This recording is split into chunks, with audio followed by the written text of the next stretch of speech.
اب سے چند ہی دنوں بعد انتہائی رحمتوں اور برکتوں والا مہینہ ہم پر سایہ فگن ہونے والا ہے، جس میں گناہ معاف کر دیے جاتے ہیں، جس کے دن اور راتیں سارے مہینوں سے افضل و برتر ہیں۔ اسی ماہ میں قرآن مجید نازل کیا گیا۔ رمضان قرآن کا مہینہ ہے۔ اس میں قرآن مجید کو پڑھنا، سمجھنا انتہائی افضل عمل ہے۔ رمضان کے ثمرات سمیٹنے اور اس کی اصل روح پانے کے لیے ہم آپ کی خدمت میں خلاصہ قرآن اردو اور انگریزی میں روزانہ پیش کریں گے۔ امید ہے کہ آپ اس نعمت کے حصول کو پانے میں اپنوں کو ہرگز نہیں بھولیں گے، ان کو شامل رکھیں گے۔ اللہ سے دعا ہے کہ اللہ ہمیں قرآن مجید کو پڑھنے، سمجھنے اور اس پر عمل کرنے کی توفیق عطا فرمائے۔ آمین یا رب العالمین۔ الحمدللہ رب العالمین، والصلاة والسلام علی اشرف الانبیاء والمرسلین نبینا محمد وعلی آلہ وصحبہ اجمعین، اما بعد، فقال اللہ تعالیٰ فی الکتاب الکریم وَلَا نُذِيقَنَّهُم مِّنَ الْعَذَابِ الْأَدْنَىٰ دُونَ الْعَذَابِ الْأَكْبَرِ لَعَلَّهُمْ يَرْجِعُونَ۔ صدق اللہ العظیم۔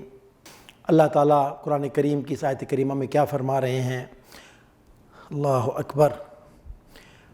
اس بڑے عذاب سے پہلے، یعنی آخرت کا عذاب، ہم اسی دنیا میں کسی نہ کسی چھوٹے عذاب کا مزہ انہیں چکھاتے رہیں گے تاکہ شاید کہ یہ اپنی باغیانہ روش سے باز آ جائیں۔ اللہ اکبر۔ اللہ تعالیٰ کیا فرما رہے ہیں؟ اس بڑے عذاب سے پہلے کون سا بڑا عذاب؟ بات ہو رہی قیامت کے عذاب کی، اس کے بعد جو عذاب ہے، جو نہ ختم ہونے والا عذاب ہے۔ اور یہ دنیا عارضی ہے، مختصر ہے، ختم ہو جانے والی ہے، اور یہاں کی تکلیفیں بھی ناظرین کرام ختم ہو جانے والی ہیں۔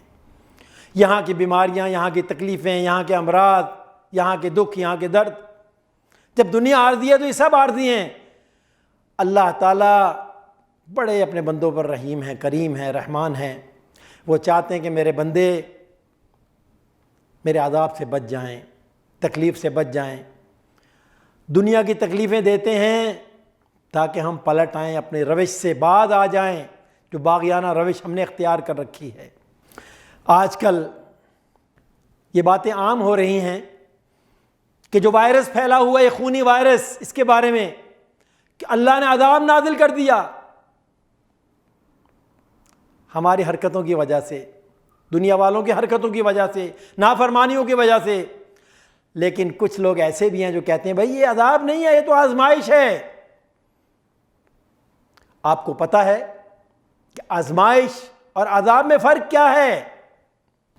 ہر شخص کے لیے یہ آزمائش بھی ہے اور یہ عذاب بھی ہے۔ اب یہ اس شخص کے اوپر ڈیپینڈ کرتا ہے کہ وہ اس تکلیف کو اپنی آزمائش بناتا ہے یا اس کو اپنے لیے عذاب بنا لیتا ہے۔ وہ یہ فیصلہ اس نے خود کرنا ہے۔ یہ تکلیف آئی، اگر میں اللہ کے قریب ہو گیا، پہلے 5 نمازیں پڑھتا تھا، اب میں نے تہجد بھی شروع کر دی، اشراق بھی شروع کر دی، تسبیحات بھی شروع کر دیں، اللہ سے ہاتھ اٹھا اٹھا کے دعائیں بھی کر رہا ہوں، تو اللہ کے فضل و کرم سے خوشخبری ہے کہ یہ تکلیف تجھے اللہ سے قریب کرنے کا سبب بن گئی۔ یہ کیا ہے؟ یہ آزمائش ہے۔ وَلَنَبْلُوَنَّكُمْ بِشَيْءٍ مِّنَ الْخَوْفِ وَالْجُوعِ وَنَقْصٍ مِّنَ الْأَمْوَالِ وَالْأَنفُسِ وَالثَّمَرَاتِ وَبَشِّرِ الصَّابِرِينَ اذا اصابتهم مصیبہ قالوا انا للہ وانا الیہ راجعون اولئک علیہم صلوات من ربہم ورحمہ۔ سبحان اللہ۔ ارے ہم تو آزمائیں گے تمہیں تکلیفوں سے، تمہاری جانوں سے، تمہارے مال سے۔ اور یہ بیماری بھی کیا ہے، کتنی بڑی تکلیف ہے، اللہ تعالیٰ دیکھنا چاہ رہے ہیں۔ اب عذاب کن کے لیے ہے؟ عذاب ان لوگوں کے لیے ہے جو اتنی تکلیفیں اٹھانے کے باوجود، اتنا بڑا دکھ دیکھنے کے باوجود اللہ سے قریب نہیں آ رہے، اللہ کے قریب نہیں آ رہے۔ پہلے 1-2 نمازیں پڑھ لیتے تھے، اب وہ بھی چھوڑ بیٹھے ہیں۔ اے بندے کہاں بھٹک رہے تو؟ تیرا خالق کون ہے؟ اللہ خالق کل شیء۔ تیرا خالق بھی اور اس خونی وائرس کا خالق بھی اللہ ہے، اس کے حکم کے بغیر تو کوئی پتہ بھی نہیں ہل سکتا، اگر وہ نہیں چاہے گا تو تجھے کچھ بھی نہیں ہو سکتا۔ ہاں احتیاط ضروری ہے، جو احتیاطی تدابیر ہیں انہیں اختیار کرو، لیکن توکل اللہ کی ذات پہ رکھو، اس سے اپنا تعلق بڑھا دو۔ ارے اگر اس بیماری میں کوئی مر بھی جاتا ہے تو کون سا خسارے کا سودا ہے، ارے شہید کہلائے گا، قبر کے عذاب سے بچا لیا جائے گا، جنت تیرا مقدر بن جائے گی، لیکن کب؟ جب تو ان لوگوں میں شامل ہوگا کہ اس تکلیف کے آنے کے بعد تیرا تعلق اللہ سے بڑھ گیا، تیرا توکل اللہ کی ذات پر آ گیا۔ لیکن اگر تو بھاگنا شروع ہو گیا کہ نہیں جو ہدایات ڈاکٹر دے رہے ہیں میں تو صرف وہی مانوں گا، یاد رکھ اے بندے، یاد رکھ، جہاں پر دنیا کی تمام دوائیاں ایلوپیتھک، ہومیوپیتھک، یہ دوائیاں جہاں ختم ہو جاتی ہیں، جہاں ناکام ہو جاتی ہیں، وہاں سے اللہ کا ذکر شروع ہو جاتا ہے، وہاں سے اللہ کی دعائیں شروع ہو جاتی ہیں جنہیں اللہ شرف قبولیت عطا فرماتے ہیں۔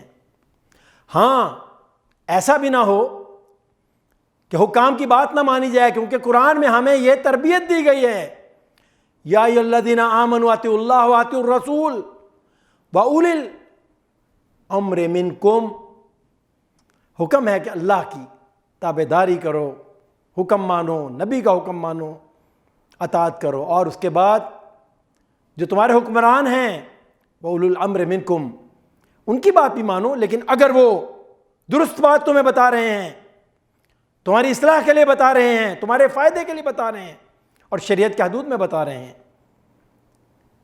تو ہمیں توکل کس پہ رکھنا ہے؟ اللہ کی ذات پہ رکھنا ہے۔ اس وائرس کو بھی اللہ نے پیدا کیا، مجھے بھی اللہ نے پیدا کیا، کائنات کی ہر چیز کو اللہ نے پیدا کیا، اس کے حکم کے بغیر کچھ نہیں ہو سکتا، تو یہ اس کا حکم ہے۔ ہر جگہ جس بات کا چرچا ہے، ہر جگہ اس بات کا چرچا ہے، لوگ ڈرے ہوئے ہیں، خوف زدہ ہیں۔ یاد رکھیے موت کا ایک دن مقرر ہے، بیماری اور موت دو الگ الگ چیزیں ہیں، جو وقت مقرر ہے وہ آ کے رہے گا۔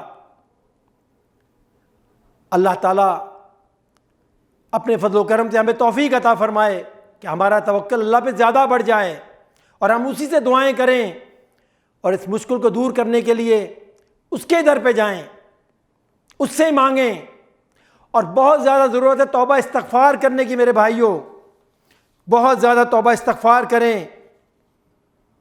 قرآن کریم میں اللہ نے ارشاد فرما دیا ابراہیم علیہ السلام کی زبان سے، وَإِذَا مَرَضْتُ فَهُوَ يَشْفِينِ، شفا کس کی طرف سے ہے؟ اللہ کی طرف سے ہے، مرض بھی وہی دیتا ہے، شفا بھی وہی دیتا ہے، یہ ہمارا امتحان ہے، بس اللہ پہ بھروسہ رکھیں۔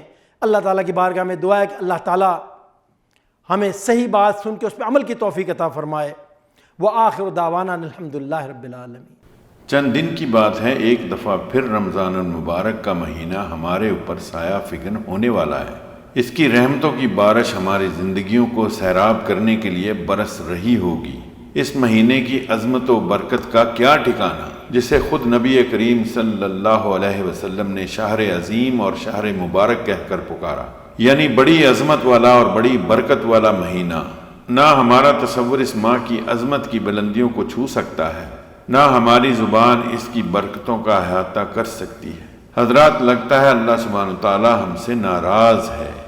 جس طرح یونس علیہ السلام کو ناراضگی کے سبب مچھلی کے پیٹ میں پہنچا دیا تھا، اسی طرح شاید ہم سے ناراضگی کی وجہ سے کرونا وائرس کے سبب ہمیں گھروں میں بند کر دیا گیا ہے۔ ہمیں بھی چاہیے کہ حضرت یونس علیہ السلام کی طرح آیت کریمہ کا ورد کریں، اللہ سے بہت استغفار کریں، اللہ سے بہت معافی مانگیں، اللہ کو راضی کر لیں۔ ان الحمد للہ والصلاۃ والسلام علی رسول اللہ۔ اعوذ باللہ من الشیطان الرجیم، بسم اللہ الرحمن الرحیم۔ قال اللہ تعالیٰ فی سورہ البقرہ، یا ایہا الذین آمنوا کتب علیکم الصیام کما کتب علی الذین من قبلکم لعلکم تتقون۔ اے لوگوں جو ایمان لائے ہو، تم پر روزے فرض کیے گئے ہیں جس طرح تم سے پہلے انبیاء کے پیرووں پر فرض کیے گئے تھے، اس طرح توقع کی جاتی ہے کہ تم تقوی کی روش پر چل سکو گے۔ ناظرین کرام، رمضان المبارک کی آمد ہے۔ اس ماہ مبارک کی آمد کا احساس ہی کتنا خوبصورت ہے کہ اس کی آمد تمام امت کے لیے نیکی اور برکت کا آغاز ہے۔ سلف صالحین اس مہینے کی آمد پر خوشیاں مناتے تھے، اس کے استقبال کے لیے بھرپور انداز میں تیاریاں کیا کرتے تھے تاکہ اس ماہ مبارک کے تمام فیوز برکات سے ایک محقق استفادہ کر سکیں۔ عبداللہ ابن عمر رضی اللہ تعالیٰ عنہما فرماتے ہیں کہ ہم اس ماہ کو جو تمام خیر کا منبع ہے خوش آمدید کہتے ہیں۔ اس کے دن میں روزہ رکھتے ہیں اور اس کی رات کو قیام کرتے ہیں۔ اس مہینے میں رات دن اللہ کی راہ میں انفاق کرتے ہیں۔ معلّہ بن فضل علیہ رحمہ کہتے ہیں کہ ہمارے اسلاف 6 ماہ تک اللہ سے یہ دعا کرتے تھے کہ وہ رمضان کو پالیں، اور اگلے 6 ماہ یہ دعا کرتے تھے کہ اللہ ان روزوں میں کی گئی عبادات کو قبول فرما لے۔ ذرا سوچئے کہ وہ کیا لوگ تھے جو 6 ماہ یہ دعا کرتے تھے کہ رمضان کا ماہ مبارک پالیں، اور پھر اگلے 6 ماہ یہ دعائیں کرتے تھے کہ اس ماہ مبارک میں کی جانے والی عبادتیں قبولیت کا درجہ پالیں۔ اس سے اندازہ لگایا جا سکتا ہے کہ یہ ماہ مبارک کس قدر بڑی اور قیمتی شے ہے۔ یہ تو تھی سلف صالحین کی روش۔ آج ہم اپنے دور پر نظر ڈالیں تو ہماری ایک بڑی تعداد کھانے پینے میں، نیند اور سونے میں، انٹرنیٹ اور ویڈیوز میں اس قیمتی مہینے کا زیادہ تر وقت ضائع کر رہی ہے۔ در حقیقت جو لوگ اس ماہ مبارک کی فضیلت سے آگاہ نہیں ہیں، وہ اس کے فوائد اور اس کے نفع کو نہیں جانتے۔ دوسری طرف ایک بندہ مومن ہے جو اس ماہ کا استقبال نیکیوں میں مزید آگے بڑھ کر کرتا ہے، اور اس ماہ مبارک میں منکرات سے مزید محتاط ہو جاتا ہے۔ وہ ان قیمتی لمحات کی خیر کو سمیٹنے کے لیے، اپنے رب سے قرب حاصل کرنے کے لیے بھرپور انداز میں تیاری کرتا ہے۔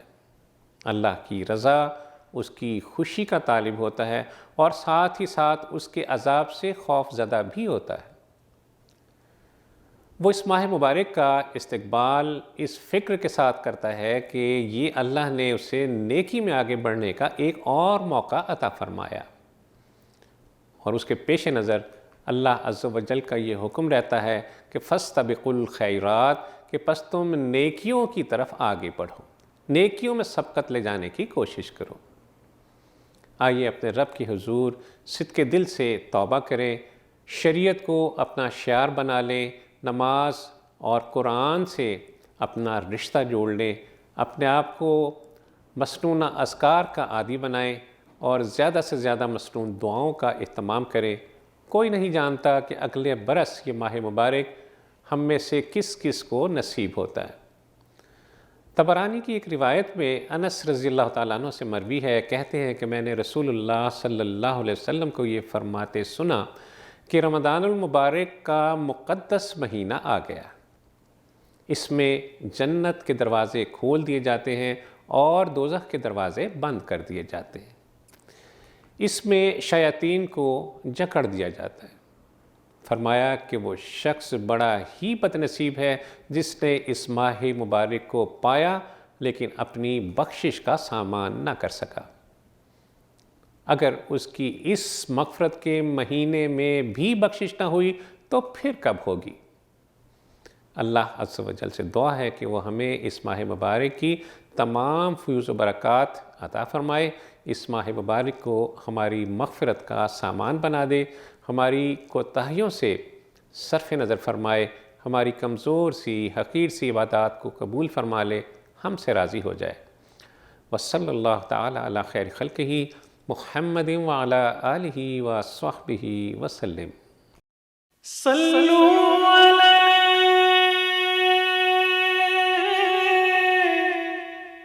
وآلہ